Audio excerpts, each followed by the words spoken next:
Hey guys, good morning, good morning, good morning. It's good to have you guys here today. So I have food on the brain, and I'll explain why in just a minute. But before I do, did you know that the average American woman is supposed to bring in 2,000 calories a day? Were you aware of that? The average man is supposed to bring in 5,000, or sorry, 2,500 calories per day. And yet on Christmas Day, I looked up the research. There was some research. The average person consumes 5,000 calories in on Christmas Day. It's remarkable. In fact, to kind of put that in perspective, that would in order to burn 5,000 calories, you'd have to run for 500 minutes to burn 5,000 calories. That's how long that would take. Isn't that depressing a little bit? And so the reason I've been thinking a lot about food and I was thinking about Christmas and even all the way back to Thanksgiving is because at the end of last year, I started to realize, oh wow, January 1st is coming. And the last two New Year's, I have created New Year's resolutions. Some of you may know this, some of you may not. But my New Year's resolution in 2020 was I was going to cold turkey, I'll mind you, stop drinking root beer floats, eating root beer floats, drinking, eating both, I guess, root beer floats. That may not sound like that big of a deal to you. It was a very, very big deal to me. And the reason it was a big deal to me was because I would, no matter what time of the day, if we were out of ice cream or out of root beer, I would leave the house and I would go and get root beer and ice cream. So it'd be like 11 o'clock at night. You know, the kids are in bed. Susan and I are just getting ready to go to bed. And it's like, and she's like, I get my coat on. She's like, what are you doing? I'm like, going to Walmart. Why? Because we're out of ice cream. You know, like what else would you do at 11 o'clock at night? I mean, it was that bad. It was that bad.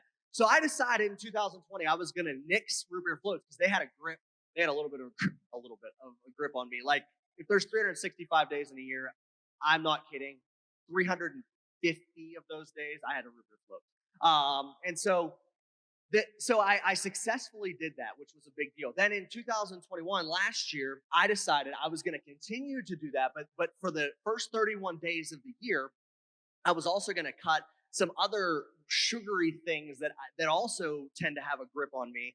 And so I decided I was going to cut desserts like candy, chips, continue with the pop, no fast food, no chocolate for the month of January, just to see if I could do it.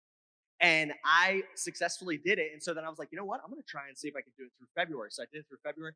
Wouldn't you know it? I made it the entire year despite some of you sending me some really tempting, delicious treats for like Christmas. Thank you, Anna Beaton, for those caramel wafers that you put. They're still on my desk that I can't eat. But yeah, like I gave those up, and I'm trying really, really hard not to eat these different things. But this year, and the reason I have food on the brain is because this year I was like, all right, successfully been able to drop root beer floats. As difficult as it's been, I've really cut out like desserts that aren't, nothing that's like unhealthy. This year, just to see if I can do it, I am going to cut one of my favorite things in the world, bread. Um, yeah. And so see, it turns out like white bread is super high in this thing called carbs. And carbs, they convert immediately into sugar. Okay. And so I'm just what I'm trying to do. So I decided for the first month of this new year, I may not continue, but I'm gonna try to continue. We'll see what happens. But I'm cutting out bread, cereal, pasta, white rice, potatoes, and fries. Salad, basically. I can eat chicken, I can eat beef, I can eat cheese, I can still eat all that stuff. But I know it sounds like what am I going to eat? But listen, I love all this stuff so much. But I'm just what I'm trying to do is I learned this from one of my mentors is when you can cut just like a little bit out of something like or if you just try and set a little goal like root beer floats for me 2 years ago and then you build on those things, it's amazing what you can actually have the willpower to do. And so I've been trying to do that this new year. And what day is it? Is the 8th? Today the 8th? Yes, January. Yes, January 9th. Yeah, so that's an extra day. But I've been able to do it so far, though it has not been easy. But that's why I've had food on the brain. And so as I was thinking about like the new year with Thanksgiving, this past holiday season, and all the feasts that we were having at Thanksgiving, and then Christmas, and then the get-togethers, the Christmas parties, things like that. I was obviously thinking a lot about food. Now, in just a minute, I want to read to you a passage that has to do with a table setting. It has to do with having a feast prepared for you, and that's kind of that's why I told you this story. And this particular story or this particular passage comes from the book of Psalms. The book of Psalms is a collection of ancient poems. It's a collection of ancient songs that were help you that were written by the author to help them process through a wide spectrum of emotions. But it's also meant to help you as you read them and as I read them to process through just a wide spectrum of emotions. It kind of reminds me of like a really old Spotify playlist. Like it's just these old songs and poems that kind of speak to everyday life. Now, one thing you should know about the book of Psalms is the word Psalms in the original language translates to the word praises. So whenever I say the book of Psalms, I could be saying the book of praises. And the reason that's important is because despite the fact that sometimes there are multiple authors of the book of Psalms. Obviously, God's the ultimate author, but he spoke through, humans. David, King David being one of those authors, one of the primary authors. These guys, when they were writing these things, sometimes they were on the hilltop, sometimes they were in the valley. It was a lot probably like your life. And yet, despite the fact that there were times where they were in the valleys, the difficult seasons of life, they always seemed to point back to praise in the end. So, believe me when I say there are definitely times where if you read through the book of Psalms, you read this and you're like, sometimes these guys, they sound like they're having a really great day, a really great season. That like things are good, life is good. They're praising God. They're talking about how good their life is. But then there are plenty of times in the book of Psalms where where there's struggles with stuff that you deal with and stuff that I deal with, struggles like doubt and fear and anxiety and depression and being angry at somebody else and heartbreak. In fact, I sometimes I feel like when I'm reading through the book of Psalms that like Adele wrote some of them. Just a really depressing, flat on rock bottom, flat, kind of writing a song about heartbreak. But see, unlike Adele, the authors of the book of Psalms, they may have laid flat on their back, but they were always laying flat on their back, looking up toward heaven.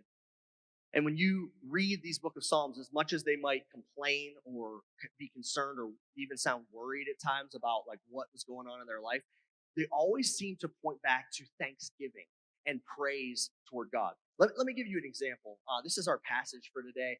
It comes from Psalm 23, 5 through 6. It says this. You'll probably, if you've been to any funerals lately, which I have been to way too many lately, you probably recognize this verse. You prepare a table before me in the presence of my enemies. You anoint my head with oil. My cup overflows. Surely your goodness, talking about God, your goodness and your love will follow me all the days of my life, and I will dwell in the house of the Lord forever. You prepare a table before me. God, you prepare a table before me. Even as notice what it says, in the presence of my enemies. So in other words, what I'm trying to say is, guys, I recognize that if your life is anything like mine, there are times when you're going through stuff. There's times where emotionally you just don't feel great. It's not just, sometimes it is physical, like you have a cold or you're sick, like there's tons of sickness going on around right now. But sometimes you just don't feel right, like on the inside. You know what I'm talking about? And yet God says that even in the presence of your enemies, even in the times where you're feeling lost in your circumstances, and you're feeling like it's a little bit hopeless, you got to recognize that God, you prepare a table, a feast before me. Now, as I mentioned, this particular psalm it's actually one of the most recited passages of the Bible. Not necessarily on the weekends at church or on Wednesday nights, but a lot of times at funerals. And the reason is because it is so filled with hope. It's filled with hope because it's comforting. It's comforting. In fact, I don't know about you, but like I've talked a lot about food.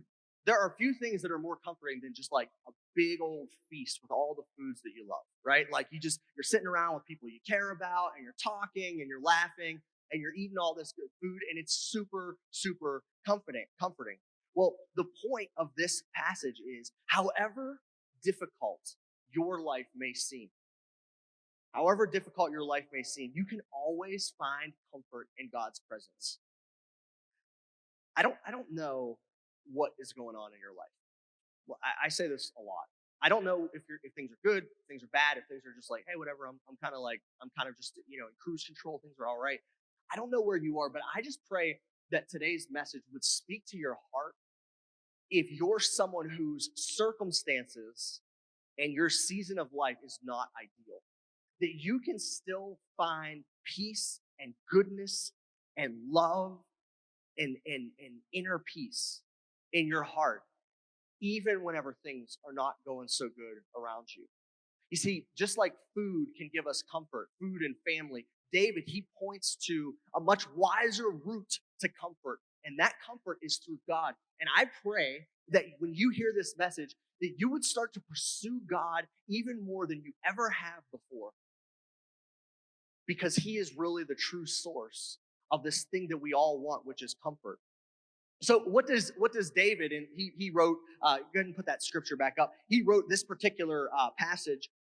What does he say about the nature of God? Well, he paints this picture of God being like a host, like this really, really great host of a feast, like your grandma, okay?